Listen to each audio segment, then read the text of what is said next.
అవునండి. చాలా ముఖ్యమంత్రి గారు, గవర్నర్ గారు అందరూ ఆల్రెడీ మినిస్టర్స్, ఇంపార్టెంట్ లీడర్స్ అందరూ రీచ్ అయినట్టున్నారు అక్కడికి. ఆల్ పార్టీస్ కూటమి నాయకులందరూ. అవునండి. అవును. మొత్తం 3 పార్టీలకు చెందినటువంటి నాయకులు, గౌరవ ముఖ్యమంత్రి గారు, గవర్నర్ గారు, రేపు ఉదయం ప్రధానమంత్రి గారు అంటే 2 రోజుల నుంచి ఇక్కడే మేము మాకు అప్పచెప్పినటువంటి బాధ్యతల పైన మేము పనిచేస్తూ ఉన్నాం. ఒక అద్భుతమైన పండుగ వాతావరణం అయితే నెలకొని ఉంది వికే గారు. అసలు ఈ ఉత్తరాంధ్ర ప్రాంతంలో ఈ మధ్యకాలంలో మనం అటువంటి ఒక పండుగ చూసి ఉండకపోవచ్చు. అటువంటి వాతావరణం అయితే ఖచ్చితంగా నెలకొని ఉంది. అందరిలోనూ ఒక ఎగ్జైట్మెంటు. మా బాబ్జీ గారు ముఖంలో ఎంత చిరునవ్వు ఉందో ఈ ప్రాంతంలో ఉన్నటువంటి ప్రతి ఒక్కరి ముఖంలో కూడా అంతే చిరునవ్వు కనపడతా ఉంది. ఏర్పాట్లన్నీ కూడా అద్భుతంగా జరుగుతూ ఉన్నాయి. దాదాపు 2 లక్షల మంది ఈ కార్యక్రమానికి రేపు ఉదయం రాబోతున్నారు. ఎందుకు అంత పండుగ వాతావరణం ఉండడానికి గల కారణాలు ఏంటి అనే దాంట్లోకి వెళ్లే ముందు అసలు ఎయిర్పోర్ట్ యొక్క ప్రత్యేకతలు ఏంటండి? ఇందాక నేను అన్నాను కదా, లేట్గా వచ్చినా లేటెస్ట్గా వస్తాడు అంటారు. ఇప్పుడు ఎయిర్పోర్ట్ ఆంధ్రప్రదేశ్లో ఇంటర్నేషనల్ ఎయిర్పోర్ట్ లేట్గా వచ్చిన లేటెస్ట్గా వస్తుంది కాబట్టి ఆధునికతలు అవన్నీ. Please go head. Bhogapuram airport, Alluri Sitaramaraju అంతర్జాతీయ విమానాశ్రయం ఏదైతే మనం నిర్మించుకున్నాం, దీనికి అనేక ప్రత్యేకతలు ఉన్నాయి వికే గారు. టెక్నాలజికలీ కూడా మోస్ట్ అడ్వాన్స్డ్. ఈ ఎయిర్పోర్ట్కి ముఖ్యంగా మనం చూసినట్లయితే దాదాపు 3800 మీటర్లతో కోడ్ ఈ రన్వే ఉందండి. అంటే one of the longest runways. ఇక ఆ పైన కోడ్ ఈ తర్వాత ఓన్లీ కోడ్ ఎఫ్ మాత్రమే, అంతకు మించి రన్వేస్ ప్రపంచంలో ఎక్కడా లేవు.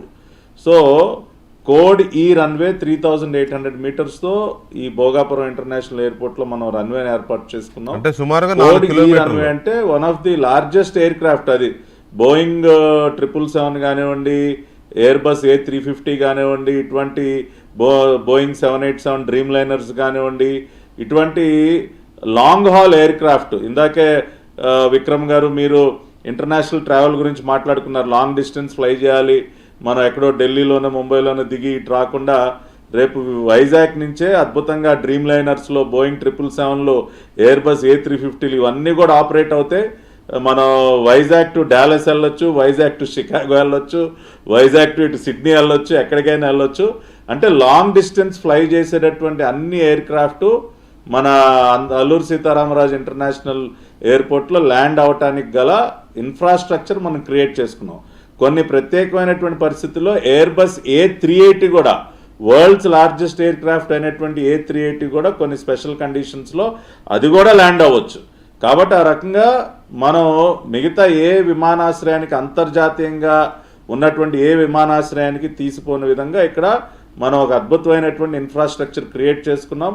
లార్జ్ ఎయిర్ క్రాఫ్ట్ని హ్యాండిల్ చేయడానికి అవసరమైనటువంటి ఇన్ఫ్రాస్ట్రక్చర్ కూడా మనం క్రియేట్ చేసుకోవడం జరిగింది వికే గారు. అదేవిధంగా రెండో పక్క మీరు చూసినట్లయితే దాదాపు 4727 కోట్ల రూపాయలతో ఏదైతే మనం ఎయిర్పోర్ట్ అభివృద్ధి చేస్తామో, ఇది కేవలం ఒక ఎయిర్పోర్ట్ మాత్రమే కాదు వికే గారు. దీన్ని మనం ఏరోట్రోపాలిస్ అంటాం. అంటే ఒక మెట్రోపాలిస్ లాగా ఒక ఏరోట్రోపాలిస్ అని ఇప్పుడు కొత్తగా ఎయిర్పోర్ట్ సరౌండింగ్ ఏరియాస్లో ఒక ఈకో సిస్టమ్ డెవలప్ అవుతోంది. ఇప్పుడు మీరు ఢిల్లీ ఎయిర్పోర్ట్కి వెళ్ళండి, పక్కన ఏరో సిటీ అని పెద్ద ఏరో సిటీ ఉంటుంది. అక్కడ హోటల్స్ కానీ, ఐటీ కంపెనీస్ కానివ్వండి, రకరకాలవన్నీ కూడా ఉంటాయి. బెంగళూరు ఎయిర్పోర్ట్ ఉందనుకోండి, ఆ సరౌండింగ్, ఆ కెంపెగౌడ ఎయిర్పోర్ట్ సరౌండింగ్ అంతా పెద్ద ఈకో సిస్టమ్. ఇవాళ శంషాబాద్ ఎయిర్పోర్ట్ చుట్టూ ఒక ఈకో సిస్టమ్ ఎట్లా డెవలప్ అయిందో, ఇవాళ Bhogapuram international airport, Alluri Sitaramaraju international airport కూడా ఒక ఏరో సిటీ, ఒక ఏరోట్రోపాలిస్ అది డెవలప్ కాబోతోంది. ఎందుకు ఈ మాట అంటా ఉన్నానంటే, కేవలం ఒక విమానాశ్రయమే కాకుండా దానిలో ఇంకా అనేక రకాలైనటువంటి ఫెసిలిటీస్ రాబోతున్నాయి. మరీ ముఖ్యంగా ఇవాళ దేశంలో మంచి డిమాండ్ ఉన్నటువంటి MRO facility, maintenance, repair and overhaul, ఈ MRO ఫెసిలిటీ మన ఈ భోగాపురం ఎయిర్పోర్ట్లో ఏర్పడబోతా ఉంది. దీనికి మనం గత పౌర విమానయాన శాఖ మంత్రి, ప్రస్తుత గోవా గవర్నర్ అయినటువంటి అశోక్ గజపతిరాజు గారికి మనం ధన్యవాదాలు చెప్పాలండి. ఆయన సివిల్ ఏవియేషన్ మినిస్టర్గా 2014-18 మధ్య ఉన్న సందర్భంలో ఈ MRO ఫెసిలిటీని భోగాపురానికి తీసుకొచ్చారు.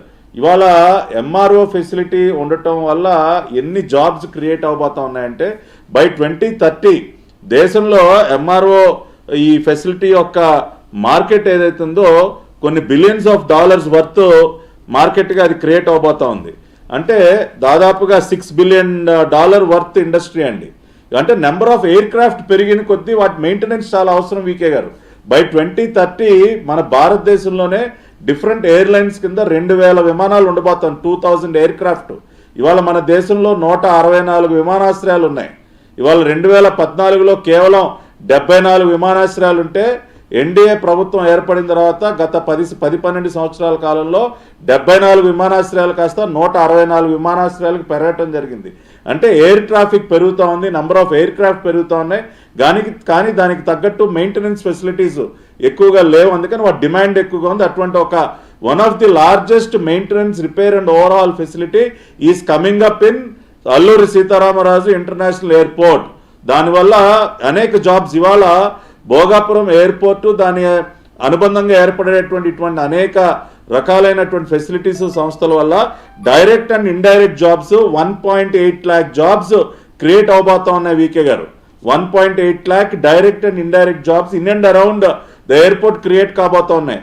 అంతేకాకుండా ఇక్కడ ఒక ఏఏడి ఫెసిలిటీ ఏర్పడబోతా ఉండండి. ఏఏడి అంటే aviation, aerospace and defence education city, AAD. ఇది దాదాపు ఒక 140 ఎకరాల విస్తీర్ణంలో ఒక పెద్ద యూనివర్సిటీ టైప్ ఒక ఎడ్యూసిటీ ఏర్పడబోతా ఉంది. అంటే ఏవియేషన్ సెక్టర్, ఏరోస్పేస్, డిఫెన్స్ సంబంధించి దాదాపు ప్రతి సంవత్సరం కూడా 9,000 మంది విద్యార్థుల్ని ట్రైన్ చేయగలిగినటువంటి ఒక ఎడ్యూసిటీ ఏర్పడబోతా ఉంది. దాదాపుగా ఇంకొక 4,000 మంది ఎగ్జిక్యూటివ్ ట్రైనీస్ని ట్రైన్ చేయగల సామర్థ్యం కలిగినటువంటి ఫెసిలిటీ కూడా ఏర్పడబోతుంది. ఎందుకంటే హ్యూమన్ రిసోర్సెస్ చాలా అవసరం. ఇవాళ aviation sector, India is the 3rd largest aviation industry in the entire world. VK గారు దానికి తగ్గట్టు ఇప్పుడు మన ఇండిగో క్రైసిస్లో పైలట్స్ యొక్క కొరత ఎంత తీవ్రంగా ఉందో మనం చూసాం. ఇవాళ గ్రౌండ్ స్టాఫ్ కానివ్వండి, గ్రౌండ్ హ్యాండ్లింగ్ స్టాఫ్ కానివ్వండి, ఇన్ఫ్లైట్ క్యాబిన్ క్రూ కానివ్వండి, ఇవాళ ప్రతి ఎయిర్లైన్కి కూడా పెద్ద ఎత్తున ఈ స్టాఫ్ అనేది చాలా అవసరం. ఇవాళ ఇతర దేశాల నుంచి మనం హైర్ చేసుకుంటున్నాం. అటువంటి పరిస్థితి లేకుండా ఇవాళ భోగాపురం అంతర్జాతీయ విమానాశ్రయానికి అనుబంధంగా ఒక ఏఏడి ఎడ్యుకేషన్ సిటీ ఏర్పడిపోతా ఉంది. 9,000 మంది మన రాష్ట్రానికి చెందినటువంటి మన బిడ్డలు, మన యువత ప్రతి సంవత్సరం 9,000 మంది అక్కడ ట్రైనింగ్ తీసుకుని ఏవియేషన్ సెక్టర్లో, ఏవియేషన్ ఇండస్ట్రీలో ఉద్యోగాలు పొందేటటువంటి అవకాశం కూడా మనకి రేపు రాబోతా ఉంది. వీకే గారు ఆ రకంగా విమానాశ్రయం, ఒక ఎంఆర్ఓ ఫెసిలిటీ, అదేవిధంగా ఒక ఎడ్యుకేషన్ సిటీ, ఇంతేకాకుండా కార్గో 25,000 మెట్రిక్ టన్స్ హ్యాండిల్ చేయగలిగినటువంటి కార్గో టెర్మినల్ అక్కడ ఏర్పడబోతా ఉంది. వీకే గారు అల్లూరి సీతారామరాజు ఇంటర్నేషనల్ ఎయిర్పోర్ట్ ఇవాళ phase 1లో ఎవ్రీ ఇయర్ 6 million passengers అది హ్యాండిల్ చేయగలదు. తర్వాత ఎక్స్పాండ్ అయ్యేది 40 million వరకు కూడా హ్యాండిల్ చేయగలిగినటువంటి టెర్మినల్. స్టార్టింగ్ విత్ 6 million అంటే 60 లక్షలు, 40 million అంటే ప్రతి సంవత్సరం 4 కోట్ల మంది ప్రయాణికులు హ్యాండిల్ చేయగల సామర్థ్యంతో హ్యాండిల్ చేయగలిగిన పరిస్థితికి అది ఎక్స్పాండ్ చేసుకునే ఫెసిలిటీ కూడా మనం ఏర్పాటు చేసుకున్నాం. అంతేకాకుండా కార్గో, ఇవాళ ఎయిర్ కార్గో ఇవాళ ఎంత విపరీతమైనటువంటి డిమాండ్ ఉంది. వీకే గారు మొన్న మనం చూసాం, ఇవాళ మిడిల్ ఈస్ట్లో జరుగుతున్నటువంటి యుద్ధం వల్ల స్ట్రైట్ ఆఫ్ హార్మూజ్ మూసుకుపోవటం వల్ల ఎయిర్ కార్గో ఎంత పెరిగింది ఇవాళ మిడిల్ ఈస్ట్కి. ఇవాళ చాలా వరకు అంతా కూడా ఎయిర్ కార్గో ద్వారా పంపిస్తూ ఉన్నారు ఇవాళ ఈ షిప్పింగ్ లైన్స్ అని ఇదవటం వల్ల. కాబట్టి ఫ్యూచర్లో ఎయిర్ కార్గోకు ఉన్నటువంటి డిమాండ్కి ఇక్కడ 25,000 మెట్రిక్ టన్స్ పర్ ఇయర్ కార్గోని హ్యాండిల్ చేయగలిగినటువంటి టెర్మినల్ మనం పెడతా ఉన్నాం.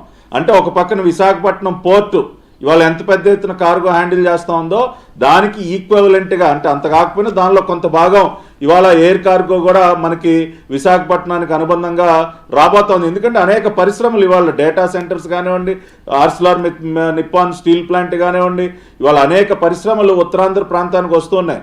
మరి ఆ పరిశ్రమలకి కావాల్సినటువంటి మెటీరియల్స్ కానీ ఇవన్నీ కూడా కొన్ని ఎయిర్ లిఫ్ట్ చేసి తీసుకురావాల్సిన పరిస్థితులు ఉంటే ఎయిర్ కార్గో కూడా చాలా అవసరం. ఇవాళ ఆ రకంగా అటువంటి ఫెసిలిటీ కూడా అక్కడ ఏర్పడబోతా ఉంది. అంతేకాకుండా ఇవాళ మనం చూసినట్లయితే వీకే గారు ఇవన్నీ ఒక పక్కన ఈ రకంగా ఉన్నటువంటి పరిస్థితుల్లో ఇవాళ ఈ 3 జిల్లాలకి సంబంధించి ఇవాళ గతంలో ఇందాక విక్రమ్ గారు ఒక మంచి మాట అన్నారు. అంటే గతంలో ఉత్తరాంధ్ర నుంచి వలసలు వెళ్ళిపోతారు, ఇతర ప్రాంతాలకు వెళ్ళిపోతారు. ఇప్పుడు మేము మిడిల్ ఈస్ట్ ఆ కంట్రీస్ వెళ్ళినప్పుడు చాలామంది శ్రీకాకుళం, విజయనగరం జిల్లా వాళ్ళు మమ్మల్ని కలుస్తూ ఉంటారు. ఖతార్లో, కువైట్లో, అక్కడ ఇక్కడ అంతా రాయలసీమ నుంచి కొంతమంది, ఉత్తరాంధ్ర నుంచే ఉంటారు.